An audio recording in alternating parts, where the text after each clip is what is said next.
Hello everyone, welcome back to another Rise of Kingdoms video. This is Dragothien here, and today we're going to be doing a new series as well.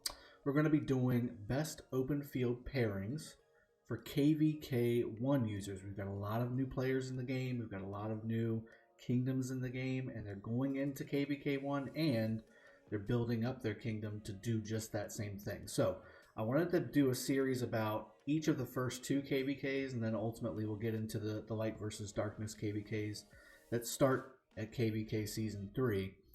So what I want to do is for KvK 1, I'm going to do an open field video, I'm going to do a garrison video, and I'm going to do a rallying video for each one of the KvKs so that you know what you should be using, what the best available is, so that you can go ahead and prepare early game to have these commander pairings ready to go, ready to rock and roll on your account. So the open field one's going to be the most comprehensive because you've not only got infantry, cav, and archers, but especially for KvK 1, there are a lot of people that will still be using mixed troops because it's so early. It's KvK 1 starts in like the 90th day or so, so you want to be able to have those pairings. But if you don't, you also will be able to use mixed troop pairings, and they will be fairly decent on the battlefield. Not great, not as good as the archer, infantry, and cav specific marches, but they will still be serviceable in the open field. So without further ado, I'm going to go through all the pairings,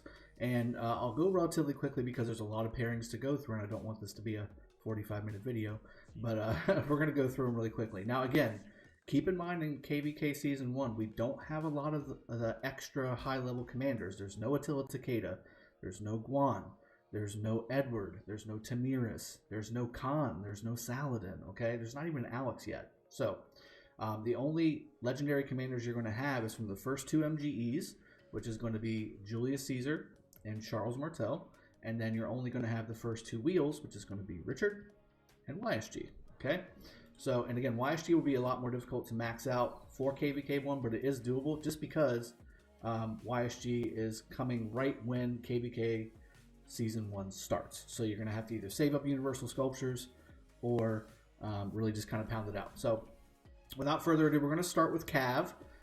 That's going to be on the blue setup here. I've redone all my presets just for this video, so I'm going to have to redo them all again whenever I have to go into battle. But I wanted you guys to get this stuff really quickly so that you know exactly what you want to do. So let's jump right into it. Cav, top pairing. This was the tried and true pairing for most of the game for cavalry up until, again, Khan and Saladin and all those commanders came out. Again, for KvK Season 1, those are not available. So we're back to it. Mina double C, best cav pairing to have in the open field. You've got excellent damage. You've got some speed from double C as being a secondary, one of the skills. You've got a lot of attack, a lot of defense. Now, if you have expertise double C, it's a little bit less defense, but still really, really good. And again, the skill damage coming out of this pairing is amazing. Now, again, if you see this in the open field and you have a mixed army, or if you've got even infantry that's not maxed out, like a Richard Charles, which we'll go into a little bit later, this combination can pretty much devastate anything on the open field up in KvK Season 1 because of the lack of the later commanders that have come out to kind of counteract Mina double C and things like that. Second pairing, because you're using Mina double C, you also have Pelagius Osman. Osman's a fantastic pairing to any commander that's got the skill damage for the primary commander and additional skill damage like Pelagius and like Mina. So again, you can use Mina Osman as well as a pairing if you want to use Pelagius with another commander that we're going to be talking about in just a second too. But this is also a very, very good pairing. Lots of skill damage. Pelagius has heal. And again, just very, very good overall. You get a lot of bells and whistles with this pairing up. And you also get some extra some extra troops with Osman. Third pairing, Baybar Sun Tzu. This is a double AoE. People call it a shotgun pairing because of how much AoE it pumps out. Sun Tzu is one of the first epic commanders that you want to max out when you're starting a new account because of how versatile he is. He can be used in pretty much any commander pairing setup as a primary or a secondary, depending on what kind of troops you're bringing. But again, if you're talking about Baybars, he has a lot of AoE damage. He has a 5-target AoE when you max out his expertise here. And again, 1,000 per target's very, very good. Same thing with Sun Tzu. Starts at 3 and maxes out at 5 targets as well, with 800 direct damage and 200 additional skill damage as well. So very, very good pairing just because of that. Plus, Sun Tzu has Rage Engine. He also has a 10% damage taken reduction, which is also very good. That's universal. That's not just for infantry. So very good overall. And again, this is a very speedy shotgun pair where you can have this on the battlefield and be in very good shape. Now, again, some alternate pairings from the first two. Again, we talked about it earlier. Pelagius with double C is a very tanky pairing. You've got double heal here. Both commanders have a heal capability. Lofty Ambition from double C has a 10% chance to proc a healing factor of 1,000, which is great, and restore 100 rage, which is also good. And then, of course, increase troops march speed by 20%. That's always nice.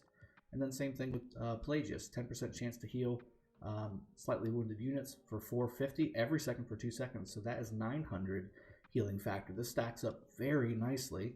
And again, in addition, you also have Restoration of Rage here with Pelagius, as well as his 4 skill from double C. So double extra rage, double heal, very nice on the battlefield to have. Very good pairing to use.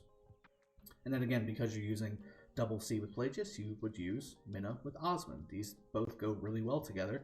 You've got the expertise from, well, it's not just the expertise, but the main skill from Minamoto. He has a 75% chance with the expertise, only 50 without, to do an additional damage factor of 600 to a target for the next 2 seconds. So you have the primary hit of 1400 plus another 1200 if it procs, which it does proc pretty often. And again, that latent power talent in the skill damage tree affects this, as well as this one, Sword of Osmond. After an active skill is used, deals additional damage factor of 400 to the target on the next turn. You proc that twice every single cycle, so it's very good. This is a good synergy as well. So these are the best pairings for Cav in the open field up to KvK Season 1. Let's jump to infantry. This is going to be the tried and true, and it actually is going to be that way until really Alex comes out. But Richard Charles is the best infantry pairing you can have on the battlefield. Once you have Richard's first skill maxed out, and then you've got Charles's first skill maxed out, you can pretty much start plugging in some numbers here and there and be just fine. You've got great synergy between these two. The attack and counterattack damage is fantastic. If you've got Charles maxed out because you won some MGEs for Charles, very nice to have as well. You got the extra march speed, the extra defense, and health that gives from the second skill here. This is the one that gets buffed from his expertise. So very good overall. And again, Richard is a very good one to max out too. You get additional damage to Cav units by 2%, reducing all your damage taken by 5%, and decreasing marching speed by 50% as well. Very nice to have for 5 seconds. So this is the best infantry pairing, hands down, bar none. There's no other way to go about it. Next is going to be Sun Tzu YSG. This is basically the antithesis to the pairing I just talked to you about. This is also a fairly tanky infantry pairing. However, this one is meant to pump out damage. The skill damage enhancements that you get from both of these commanders, 20% here, 50% here, very nice. 5 target AoE fan from Sun Tzu, and if you've got YSG expertise, 1700 damage, circular AoE all around yourself. This thing pumps out some serious damage, and if it's left alone on the battlefield, can cause a massive amount of destruction. Now again, if you don't have the expertise, this will also be a circular AoE, is YSG, but again, not that big of a deal. Still does really well. It's the same fan that Sun Tzu has, so if you're pointing it in a certain direction and YSG is not expertise, you'll still double hit both of the targets that are in front of you. You just won't hit anything that's around you. So other than that, again, you've got another rage engine with the second skill of YSG. You don't get the 100% attack for the next 3 seconds, but you do get the 100% rage with the 10% proc. And then same thing with Sun Tzu's main skill. Every target that gets hit is an additional 50 rage that you get as well. So this stuff just really starts machine gunning very quickly. It's a machine gun shotgun almost, if you want to think about it that way. And very solid pairing on the field. I used this pairing up until KvK Season 1, Season 2 to mass effect. And this was before the earlier stages of Season 1, where I think my first KvK was almost a year into the game. So this is still a very tried and true pairing as well. And tanky too with infantry. A little slow, but still good. Third pairing, Charles Sun Tzu. This is another one that is still used today. This is a great pairing for Canyon as well. You've got tons of great defense with Charles, and then Sun Tzu pumping out, again, we just talked about it, tons of damage. You got the 20% skill damage bonus here on the 4th skill of Sun Tzu, but then also you've got the synergy between them both being infantry, so you'll get all the different perks that come along with all these different skills. On top of that, Shield of Francia, so it says also increases troops damage by 30% while the shield is active. This is misleading, okay? The bonus to the troops damage is for 4 seconds, regardless. It's not whenever the shield drops. So the shield usually is only going to last 1 turn, just because the damage that's coming in your direction is a lot more than what this damage factor 1200 is, generally. But even if the shield drops and you're still taking damage, you are going to be pumping out that 30% extra. And again, this is troop damage. This is not skill damage. So this does not impact the skill damage from Sun Tzu, but it's still extra damage going out. That's 30% extra troop damage going out for 4 seconds every time this procs, or every time this goes off. And then on top of that, again, with Sun Tzu's rage generation bonuses, of the more targets they hit, 50 rage you get, this will go off even faster, which is more troop damage, more troop damage. So very, very nice. Also, again, you can use YSG here as well. Same premise, same exact premise. Tons of AoE damage getting pumped out. Troop damage increase is still going to be there. Rage generation from that 2nd skill on YSG. All very, very good. So this is also a very good pairing too. 4th one, Sun Tzu Scipio. This is kind of a hybrid. So you've got Sun Tzu, again, doing all of his Sun Tzu-like things. But then Scipio, his skills work really well as a secondary to make an infantry commander a little more tanky. You can plug in Charles here. You can plug in Richard here if you want to. I like Sun Tzu because this is a dual epic pairing, and it's something that most people can get relatively quickly. But the 1st skill here, reducing damage taken by troops by 25%, that's huge, and increasing your troops' counterattack damage by 25% for 5 seconds. That's a significant amount of time, especially with Sun Tzu having a rage generation tool at his disposal, and once that 1st skill goes off, it's about 5 or 6 seconds before the next set goes off. So this basically will be up all the time. Same thing with the 2nd skill. You have a 15% chance to increase your troops attack by 100% for the next 2 seconds. The effect can only trigger once every 5 seconds. Scipio has a 15% chance to heal a portion of his slightly wounded units when his army is less than 40% as well, helping them stay on the battlefield longer, helping your army inflict more damage for longer. Always a good thing. 3rd skill is it's a rallying skill, so you can get more damage against governor cities. And then 4th one is another troop capacity bonus. So again, this is always good to have. More troops in your army is always more beneficial. You see the 230 here without expansion, and again, that's because I'm VIP 17 on this account. If you're not, it's 210 whenever you max everything out. So I mean, you're in really, really good shape with this pairing. It's a very good pairing for free to play. It's a very good pairing for people who want to have maximum tankiness with also a little bit of skill damage right up the front. And then finally, I wanted to throw Eulji and Ethelfled in here. Ethelfled is a great commander to have with infantry. The reason being, she slows down cav very, very nicely. You have a counterattack damage against your troops reduction. When you're actively attacking, you have a 10% chance to reduce the movement speed of enemy cav by 50%.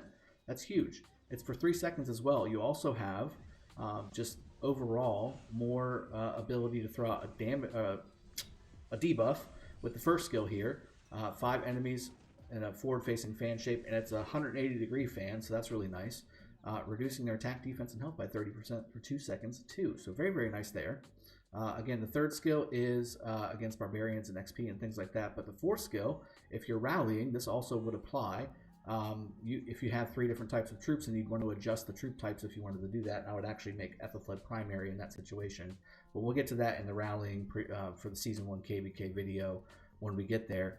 This is also very, very nice to have, the 20% extra damage whenever you have the 3 different troops type when you're rallying. And then finally, the expertise, deal an extra 20% to enemies who have been slowed, which, like we just talked about, that 2nd skill slows your targets. So very, very nice there.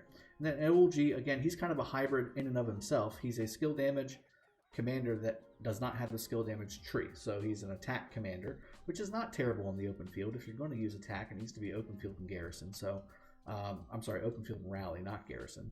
But your attacks deal a massive amount of damage, and you decrease the defense of the target by 30% for 2 seconds. So this will proc And then once Ethelfled fires off, this will proc. So you'll have defense reduction by 30% for 4 seconds. And then on top of that, you're going to have attack and defense as well. So pretty sweet. That's reducing a lot of defense on your target. You're going to start nuking down some things really quickly because of the skill damage there. And then also his force skill, 10% chance to increase own troops damage by 100%. Very, very nice. That's a good synergy. I like it a lot. I've used that in the open field with my 5 infantry army group before Saud and Takeda became a thing. So that's the best 5 infantry armies on the open field. Let's roll over to archers. Archers were a little tricky because really the only legendary that most people are going to have maxed early on is YSG if they really, really focus on it, which is what you should do. However, El-Cid YSG is one of the better pairings to have on the battlefield if for some reason you were able to get El-Cid. Actually, can you get El-Cid? I don't think you can get El-Cid yet. I don't think you can get El-Cid. I scratched this. Scratch this off. I'm sorry. So you can't get El-Cid until the 3rd MGE, which is at the very end of KvK. So Season 1. So you cannot use El-Cid. Scratch that. I apologize. Let's move on. Kusunoki YSG, a double AoE pairing. I like Kusunoki because of his first skill. This is, again, something that's usable today. Removes all negative and control effects from Kusunoki's army. So very, very nice to have right whenever you're about to fire off one of the best AoEs in the game. You remove and strip all the negative effects that you have on your army if you have any. And then YSG goes ahead and does his thing. So very, very nice there. In addition, again, this is additional damage. So if you have latent power, it will affect Kusunoki, but YSG does not have additional skill damage, so he will not be affected by that. But this is a consistent flow of skill damage, so very, very nice. Some stats to help boost YSG as well, attack and defense, and then an additional 10% chance to deal additional damage for 2 seconds as well. Kusunoki's pumping out some serious skill damage alongside of YSG. This is a really good pairing. Herman YSG, same thing. This one is nice because he pumps out some additional direct damage factor here, 1150. It's one of the best single target nukes for an epic commander beside Osman.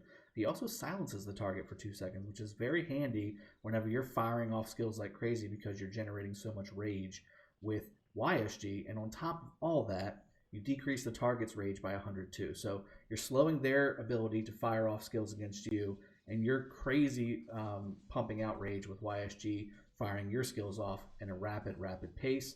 Archer attack and march speed is increased by 10%, which is very, very nice. Increasing normal attack damage by 10%, and attacks have a 10% chance to grant an additional rage. Again, like we just talked about, more rage, more rage, more rage. You're pumping out tons of skill damage non-stop. Very, very nice. And then that's the expertise getting the skill damage up on Herman. So, and again, we've already talked about YSG, how important he is. He's the first legendary commander you should max out in the game. He's just so versatile. You've seen him in pretty much every single setup that we've talked about, whether it's Cav, Infantry, or Archer. I didn't put one in there for Cav, but you can put Baybar's YSG in there if you want to. Mina YSG does work, although it's not a great synergy, but it's still really, really good. Now, we only have 3 presets, so I was not able to do the mixed troops already prepped for you. Once I get through archers, we'll do a quick a quick mixed troop pairing as well for you to round this video out. But before we move on to that, YSG Sun Tzu, again, it's the same thing we talked about with Sun Tzu YSG. It's just with archers. I think the Sun Tzu YSG pairing is better because it's a little tankier, and you get the extra bonuses from Sun Tzu's second skill there, or third skill. Yeah, third skill, excuse me. But YSG Sun Tzu does work. It's just a little less tanky, but it does do a little bit more damage from a skill damage perspective because you're getting not only archers having higher attack than infantry, but also you get the 10% chance to increase attack of archer units by 100% for 3 seconds. And if that procs off right before you fire off your skills, very, very nice. I think this last one has, okay, so Kusunoki, Osman. Again, we've talked about Osman at length. He is a great secondary nuking commander. You can pair any primary nuking commander with Osman, and you're going to be pumping out a ton of skill damage. That's not a bad thing to have, especially early KvKs, because there's not a whole lot of defense out there either, except for if you've got Richard Charles or something like that. So Kusunoki Osman works here. Herman Osman works here. Of course, YSG Osman would work here as well. all very, very good. And again, Osmond pumps out the additional troop capacity of 10%, getting you higher than your opponent more often than not. So very, very good. All right, so let's do some mixed troop ones. We're going to start with this.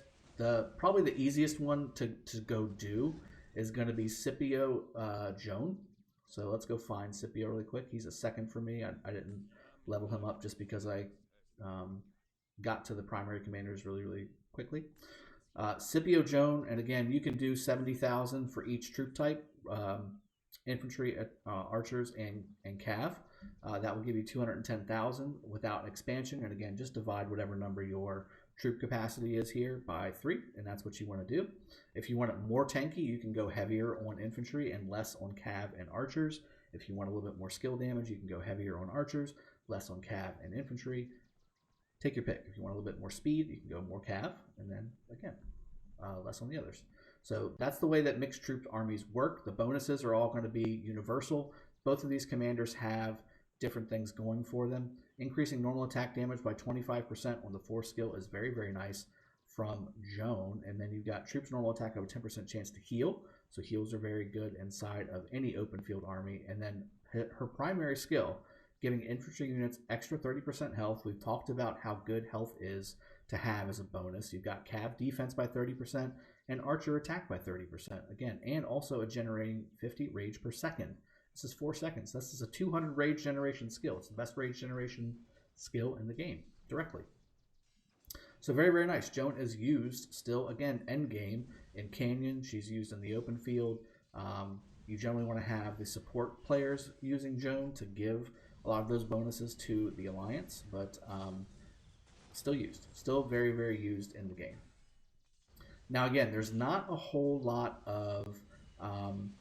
You've got Mehmed you can use as well. If you wanted to do Mehmed with, say, a secondary nuker like Osman or Sun Tzu would work really well in this situation. You could use Joan, but I don't like the synergy. If you're going to use Mehmed, you want to be able to pump out a ton of damage. He is a gold key commander, so you can definitely get him right off the bat. Baybars is also a decent pairing with him as well. Again, you've got Caesar and Barca available to you as well. That's probably the best, I guess, if you want to think about it. You got Caesar primary, Barca secondary. Because, again, especially early game, this is one of the best pairings in the game, open field, because there's just not much to go against it. Like, if you've got somebody else who's put some money into the game, and they've got Mina Double C, they will win. Richard Charles, same thing, they will win. But everybody else, like all epics and things like that, Julius Barca is a really good pairing. So this is something to think about as well if you are putting money into the game and you're winning the first MGE in your kingdom. This is actually not a bad pairing either for open field as well, and can be used as a rallying pair too. Although again, not that great whenever you start to look at some of the other specific troop commanders. Who else do we want to talk about with open field? You can do Joan Scipio if you want to. Same premise. They both have basically the same trees except for Joan having the Gathering and Scipio having the Conquering tree. But they both basically have the same trees, so you're not really going to go into much of either of those on the open field. So either one works. A lot of people don't go after Scipio in KvK Season 1 because he's so tanky on the counterattack damage. So that's a thing. Also something to think about Boudica. Boudica's a good secondary commander to a lot of those pairings that I was talking about earlier. She's generic. She's got a decent nuke. She's got some rage reduction. Reduces its rage by 100%. And or 100, not 100%. That would be OP. 100, and then decreasing the target's troops by 25, attack of troops by 25% as well. So debuffs, rage reduction, skill damage. You've got extra skill damage from the 4th skill where it procs it up very, very nicely, and then the 3rd skill, restoring rage and healing some of your stuff as well. So this is also a very good universal commander to have as a secondary. You can do, you can even do Scipio Boudica. You could do Osman Boudica or Boudica Osman. In fact, I think Boudica Osman would be the better way to go. So that's kind of the free to play if you want to think about it. But really, I mean, early game Boudica is very, very good. It's just there's better out there. Ethelfled is a good mixed troop, obviously. Commander, have her primary, and then maybe you can throw a YSG behind behind her. Mix the troops up, lean more heavily towards the crossbowmen so that you can get the benefits of these bonuses to archers that YSG gives. This is a very good pairing. Again, Sun Tzu would be a good pairing here. Osmond would be a good pairing here. You could do Julius here. Open field, Julius with Sun Tzu is very, very good because you get the bonuses. And you can even do YSG Julius. So I know I'm kind of rambling on here because we don't have a preset thing where I can just kind of pop it for you. But I think you're getting the gist here, right? Like you can do a lot with this stuff. Freddy is in there on all this stuff, by the way. I did take a peek at him, but he's really hard to max, guys. He's especially for KvK 1, you really got to go all in on Freddy to get him maxed. And then you can pair him with Minna, you can pair him with Osmond, you can pair him with Mehmed. You can do a lot of things with him, but he's not as versatile as some of the other commanders that are out there. I generally recommend just using the gold keys for him. And then if you're doing the dailies and you're at that point, you can certainly buy the dailies for him as well. But nothing crazy. I think that's basically it. I don't see anything else here that's kind of jumping out at me from a mixed troop standpoint that is really going to kind of get everybody excited, because everything else is either not out yet in KvK Season 1 or it's just kind of okay. Yeah, I think that's it. I think that's a good breakdown of the troops, the commander pairings that you should be using in open field in KvK Season 1. And even before that, whatever you got before that. And again, that's all dependent on where you're at in your kingdom life. Because again, you're not going to get YSG's wheel until KvK starts. And then Richard takes about a month and some change for his wheel to come out. So just be prepared for those things. You definitely want to max out Richard's first skill at a minimum. And then same thing with YSG, but you really want to focus on YSG. He's the first legendary commander I would recommend you max. So I hope you liked this video. I hope it's been informative. I'm going to continue this series for KvK Season 1. Then we're going to jump to Season 2. And then we're going to go to Seasons 3 and beyond with Attila Takeda and all that good stuff. So I hope you've enjoyed. Please hit the subscribe button if you have not done so already. Hit the like button as well. And I will see you guys next time. Cheers. Have a good one. And take care.